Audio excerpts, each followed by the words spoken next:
সূরা কাউসার পড়ে হাতের বৃদ্ধাঙ্গুলে ফু দিলে যে কেউ আপনার বাধ্য হয়ে যাবে। এটা পবিত্র কোরআনুল কারীমের একটি সূরা।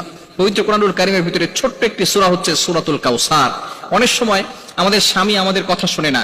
অনেক সময় কিছু মায়েরা, কিছু বোনেরা আমাদেরকে ফোন দিয়ে থাকেন, হুজুর আমার স্বামী পরকীয়ায় লিপ্ত হয়েছে, আমার স্বামী বিভিন্ন মেয়েদের সাথে কথা বলে থাকে।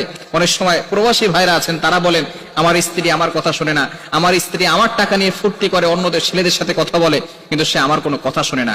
এই বিভিন্ন ভাবে যদি তারা অন্যভাবে চলে যায়, তাহলে স্ত্রীকে বাধ্য করার জন্য অথবা স্বামীকে বাধ্য করার জন্য এই চমৎকার একটি আমল যদি আপনি করতে পারেন, আমি আপনাদেরকে জানিয়ে দিব এই নিয়মটা কিভাবে করবেন।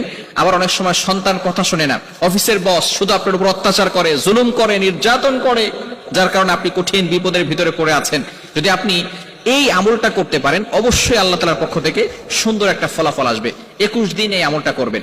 আমলটি করবেন কিভাবে আমি আপনাদেরকে ভালো করে বলে দিচ্ছি। প্রথমে আপনি ওযু করবেন, পবিত্র অবস্থায় থাকবেন, অবশ্যই পবিত্র থাকতে হবে। এরপরে আপনি ফজরের নামাজের পরে অবশ্যই ফজরের নামাজ পড়বেন, কারণ ফজরের ভিতরে বরকত রয়েছে। ফজরের নামাজ পড়ে আপনি পবিত্র হয়ে ওই নামাজের স্থানে যদি আপনি পড়তে পারেন আলহামদুলিল্লাহ ভালো।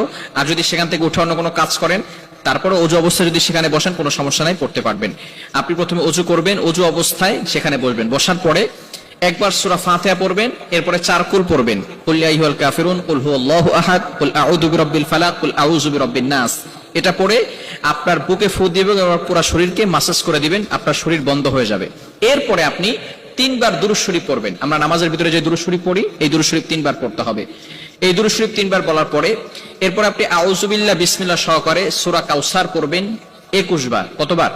সূরা কাউসার 21 বার পড়তে হবে আউযু বিল্লাহ বিসমিল্লাহ সহকারে। 21 বার পড়ার পরে আপনার এই বৃদ্ধাঙ্গুলটা এই যেখানে আমরা করগুনি 1 2 3 একের জায়গায় রেখে এরপর আপনি এটাকে মুষ্টিবদ্ধ করবেন। এরপরে আপনি সূরা কাউসার 21 বার পড়ার পরে সেখানে ফু দিবেন। ফু দেওয়ার পরে যাকে আপনি বাধ্য করতে চাচ্ছেন হালাল ভাবে, অবশ্যই হালাল ভাবে হতে হবে, হারাম ভাবে করলে কিন্তু হবে না, অবশ্যই হালাল হতে হবে।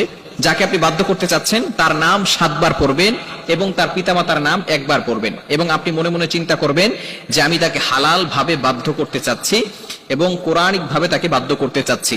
এরপরে এভাবে অনেক সময় ধরে রেখে, কিছু সময় ধরে রেখে আপনি আবারও 3 বার দুরূদ শরীফ পড়বেন, তারপরে হাতটাকে ছেড়ে দিবেন। এরপরে আপনি আল্লাহ তাআলার কাছে দোয়া করবেন। এই আমল যদি আপনি করতে পারেন ইনশাআল্লাহ 21 দিন টানা আমল যদি করতে পারেন, অবশ্যই আল্লাহ তাআলার পক্ষ থেকে ভালো একটা ফলাফল আসবে। তবে এটা হালাল ভাবে করতে হবে, ইয়াকিনের সাথে করতে হবে। যদি কারো ইয়াকিন না থাকে, কোরআনের প্রতি যদি কারো বিশ্বাস না থাকে, তাহলে কিন্তু কঠিন মুসিবতের ভিতরে পড়ে যাবেন। ইয়াকিন থাকতে হবে কোরআনের প্রতি এবং আল্লাহর প্রতি যে আল্লাহ তাআলা অবশ্যই আমাকে এই কোরআনের মাধ্যমে সাহায্য করবেন। এবং হালাল পন্থা থাকতে হবে, হারাম কোনো কাজ করা যাবে না। বিশেষ করে ইয়াং পিপল যারা আছে, এটা শোনার পরে তারা একেবারে খুশিতে আত্মহারা হয়ে যাবে যে আমি আমার গার্লফ্রেন্ডকে এবার বিয়ে করার জন্য অথবা গার্লফ্রেন্ডকে পটানোর জন্য আমি